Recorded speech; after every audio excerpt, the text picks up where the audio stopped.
Hello friends, સ્વાગત છે તમારું ભાવિકાસ ફૂડ મેજી ગુજરાતીમાં અને હું છું ભાવિકા. તો આજે હું તમારી સાથે એકદમ સરસ એવું રસાવાળું ફરાળી બટાટાના શાકની રેસીપી શેર કરવાની છે. ઘણી વખત બધાય બનાવતા જ હોય છે, પણ આ શાક તમે આ રીતે બનાવજો મારી રીતે તો તમને ગેરંટીથી કહું છું બહુ જ સરસ એવો સ્વાદિષ્ટ બનવા છે. અને એક મેઇન ઇન્ગ્રીડિયન્ટ્સ નાખવાની છું જેનાથી એકદમ સરસ એવો શાક આપણો સ્વાદિષ્ટ બનશે. તો સૌ પ્રથમ મેં 2 મોટા ચમચા જેટલું ગરમ તેલ કરવા મૂકી દીધું છે. હવે તેલ ગરમ થાય પછી આપણે આગળની પ્રોસેસ કરીશું. તો આપણે આની અંદર 1.5 ચમચી જેટલું જીરું લીધું છે.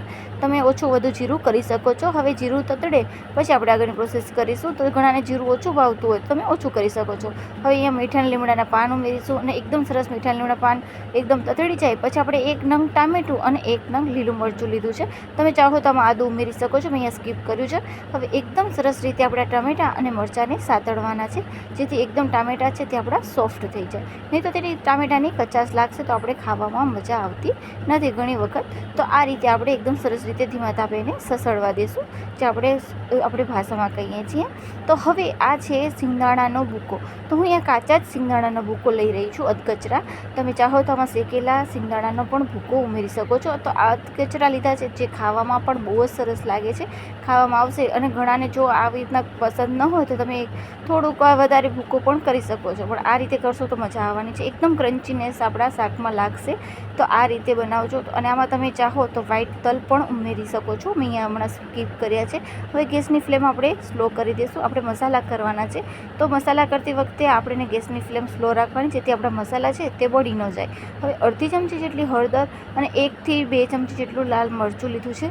અને તમારી તીખાશ પ્રમાણે તમે મરચું ઓછું વધુ કરી શકો છો.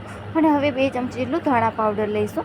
ઘણા લોકો ફરાળમાં લાલ મરચું નથી ખાતા, તે સ્કીપ કરી શકે છે, પણ અમે ખાઈએ છીએ તો તે પ્રમાણે હું અહીંયા મરચું એડ કરી રહી છું. હવે આપણે આમાં સ્વાદ પ્રમાણે મીઠું ઉમેરીશું. તમે અહીંયા સિંધો મીઠું પણ ઉમેરી શકો છો. હવે આ બધાને આપણે સરસ રીતે મસાલાને મિક્સ કરી લેવાનું છે. તમે જોઈ જ શકો છો એકદમ સરસ એવો કલર, લાલ ચટક અને એકદમ સરસ એવો સ્વાદમાં એકદમ સરસ, એટલું સુપર આ શાક બને છે. તમે જરૂર ટ્રાય કરજો એક વખત. તો આ રીતે આપણા મસાલા બધા મિક્સ થઈ ગયા છે. હવે આપણે જે બાફેલા બટેટા છે તેને આપણે ઉમેરી લેશું. તો અહીંયા મીડિયમ સાઇઝના બટેટાની કટ કરેલા છે, આ બાફીને પહેલેથી જ રાખી દીધા હતા.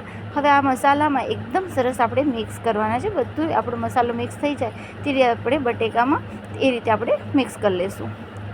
અને ખરેખર આને જ સામાની ખીચડી સાથે પણ તમે સર્વ કરશો તો બહુ સરસ લાગવાના છે. તો હું અહીંયા સાદા જ સામું બનાવી રહ્યું છું, તેને સાઈડમાં બનાવીને પહેલેથી રાખી દીધું હતું. તમે એકાદશી, કોઈ પણ ફરાળ કે ઉપવાસમાં આપણે સૂકી ભાજી બનાવતા હોઈએ છીએ, પણ જ્યારે સામાની ખીચડી ભેગો શાક ખાવું હોય ત્યારે આ રીતે તમે રસાવાળું શાક બનાવજો તો ખૂબ સરસ લાગશે. તો આ રીતે એકદમ સરસ રીતે આપણે મિક્સ થઈ ગયું છે. તો હવે આપણે આની અંદર પાણી ઉમેરીશું.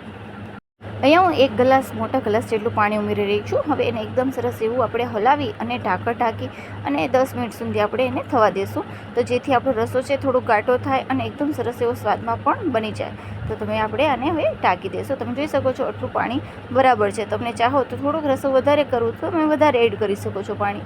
હવે આપણે આને ઢાંકણ ઢાંકીને આપણે 5 થી 10 મિનિટ સુધી આપણે એને થવા દેવાનું છે. હવે આપણે ઢાંકણ ખોલીને જોઈશું. તમે જોઈ શકો છો તેલ ઉપર આવી ગયું છે, એટલે આપણું શાક રેડી થઈ ગયું છે.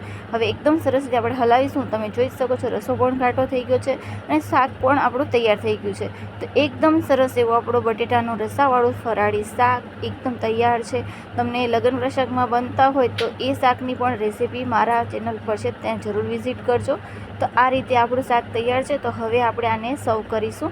તો અહીંયા મેં સામો લીધો છે અને સાબુદાણાના પાપડ લીધા છે, તેના સાથે આપણે સર્વ કરવાનું છે. તો બહુ જ સરસ એવું ગરમા ગરમ સામાની ખીચડી અને બટાટાનું શાક તૈયાર છે. તો કેવી લાગે છે રેસીપી પ્લીઝ કમેન્ટમાં જરૂર જણાવજો. લાઇક, શેર એન્ડ સબસ્ક્રાઈબ કરવાનું ન ભૂલતા. વિડીયો જોવા માટે થેન્ક યુ સો મચ.